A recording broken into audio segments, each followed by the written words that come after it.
Very good evening my dear students, this is Rahul Dev and welcome back to the Vidya Mandir classes. आज हमें अपनी lecture number 3 में यहाँ पे हमको डिस्कस करना है डाल्टन एटॉमिक थ्योरी। तो पहले वाले क्लास में हमने लॉज ऑफ केमिकल कॉम्बिनेशन करा था और उससे रिलेटेड क्वेश्चंस भी कर रखे थे कि जो जो पॉसिबिलिटीज हैं, जो क्वेश्चन बन सकते हैं और आ सकते हैं आपके एग्जामिनेशन में। तो बच्चा अभी समझो डाल्टन साहब की इस चैप्टर में एंट्री कैसी होती है कि जब ये दो लॉज ऑफ केमिकल कॉम्बिनेशन बने थे ना, laws of conservation of mass और लॉज ऑफ कांस्टेंट प्रोपोर्शन, इन दोनों के आधार पे डाल्टन साहब ने अपनी कुछ थ्योरीज दी और खुद का भी ज्ञान जो है उसके अंदर समेट दिया। अब समझो बेटा, उनके हिसाब से जो एटम था, वो जो पहला पॉइंट बता रहा हूं आपको, जो एटम था वो स्मॉलेस्ट है। उनकी जो पहली थ्योरी क्या थी, जो एटम है वो स्मॉलेस्ट। अच्छा, ये पहला उन्होंने बताया। दूसरा बात उन्होंने एटम के बारे में बताया अपने थ्योरीज में। और एक चीज मैं बता दे रहा हूं आपको, थ्योरीज जो है साइंस में उनको हम कहते हैं जिसका कोई मैथमेटिकल प्रूफ नहीं है, जिसका कोई एक्सपेरिमेंटल जो है डेटा नहीं है हमारे पास।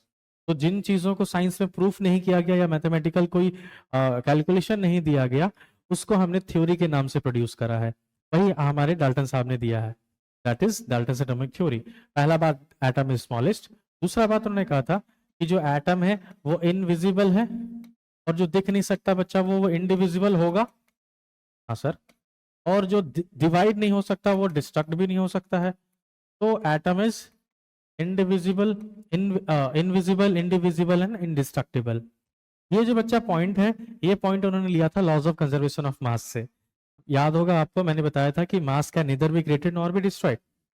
वहीं से लिया गया है ये सेकंड हमारा थ्योरी। ठीक है, डाल्टन साहब ने लिया था, मैंने थोड़ी लिया था। अच्छा, तीसरी बात उन्होंने ये बोला था कि atoms of same kind of element, same kind of element as have same mass and properties। देखो राइटिंग वाइटिंग ठीक नहीं है, लोड मत लेना, ठीक है। अभी देखो ध्यान दो, उन्होंने कहा था कि बच्चा कोई एक चीज है, मान लो ये, ठीक है, ये बनी है सोडियम से, ठीक है। इसका मतलब इसमें ढेर सारे सोडियम एटम होंगे, ठीक है। तो बच्चा इसमें ये एटम और ये एटम दोनों का मास सेम होगा या नहीं होगा? बिकॉज इसमें जितने भी एटम्स है सारे सोडियम के ही हैं, तो जितने भी लोग हैं सबका मास क्या होगा? 23 ग्राम ही होगा ना। एक्चुअली 23 यू होगा। इसकी कहानी आगे बताऊंगा, ठीक है। क्यू, म्यू क्यों लिखा, ग्राम क्यों नहीं लिखा। तो बच्चा कोई भी चीज अगर, जैसे कहने का मतलब है सोडियम से बनी हुई है, और एक ही चीज क्या, कुछ और भी चीज ले लो, अगर वो नहीं तो ये भी अगर सोडियम से बनी हुई है, तो इसके अंदर जितने भी एटम होंगे इन सब की मास जो है वो सिमिलर होगी और प्रॉपर्टीज भी सिमिलर होगी। आ रही बात समझ? अगला बात उन्होंने क्या कहा था वो समझे। अगला बात उन्होंने बोला था कि atoms of different elements are या हैव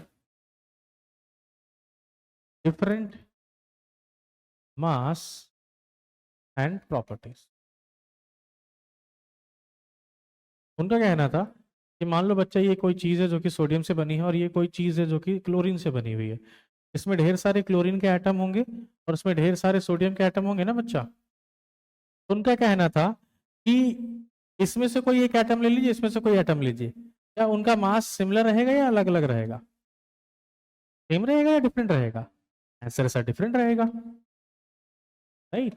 इन दोनों का मास क्या होगा? अलग अलग होगा। तो यही दोनों ने कहा था कि कोई भी एटम जो है अगर डिफरेंट एटम से है ना, कोई अगर atoms of different elements have different mass and properties, दो चीजें हैं, दो अलग अलग एटम से मिलकर बनी है, तो उनका मास कभी सेम तो हो ही नहीं सकता। और मास अगर सेम नहीं है, प्रॉपर्टीज भी सेम होगी ही नहीं होगी, क्योंकि एक सोडियम एक क्लोरीन है, एक मेटल है एक नॉन मेटल है। अच्छी बात कही थी उन्होंने, अच्छी बात है, सही बात है। ओके, जिन्होंने पांचवी बात कही थी उसमें उन्होंने कहा था कि more than one atoms combine together in small whole number ratio to become compound. अब बात समझना बेटा, इन्होंने कहा था कि एक से ज्यादा एटम आपस में कंबाइन करते हैं और मिल करके, और स्मॉल होल नंबर रेशियो में कंबाइन करते हैं और मिलकर क्या बनाते हैं, कंपाउंड बनाते हैं।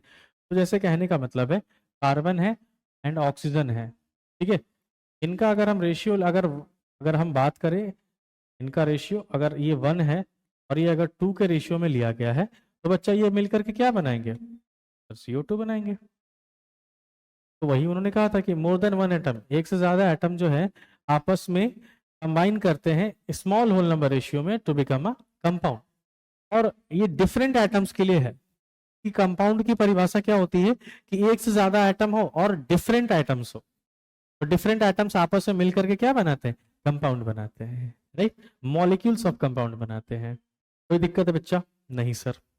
ओके, इसके अगले पॉइंट में और आखिरी पॉइंट में उन्होंने एक बात कही थी, आई थिंक ये छठा पॉइंट है। छठे पॉइंट में उन्होंने कहा था कि सर कोई भी जो केमिकल कंपाउंड होती है ना,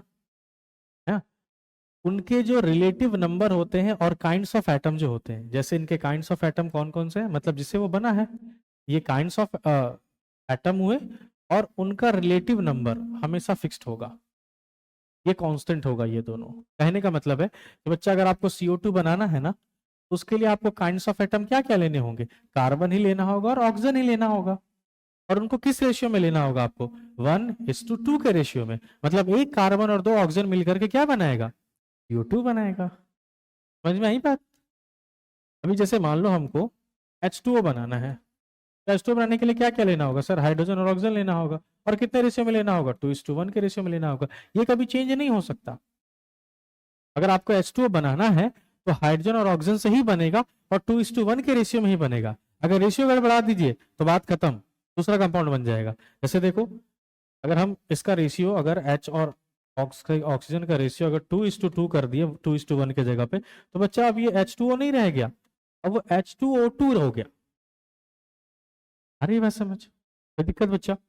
तो this was all about the Dalton's atomic theory, जो आगे चल करके गलत साबित हो गई थी। तो सर पढ़ा क्यों रहे हो? अच्छा, हम पहले ही बोले थे कि हम यहाँ पे केमिस्ट्री नहीं पढ़ रहे हैं, we are studying the history of the chemistry. तो कैसे कैसे चीजें आ रही हैं वो चीजें हमको यहाँ पे समझना है, कैसे कैसे इवॉल्व हुई, कैसे कैसे नए नए कॉन्सेप्ट्स आए, थ्योरीज आई, लॉज आए, वो सारी चीजें हमको देखना है यहाँ पे। ठीक है बच्चा, तब तक के लिए थैंक यू।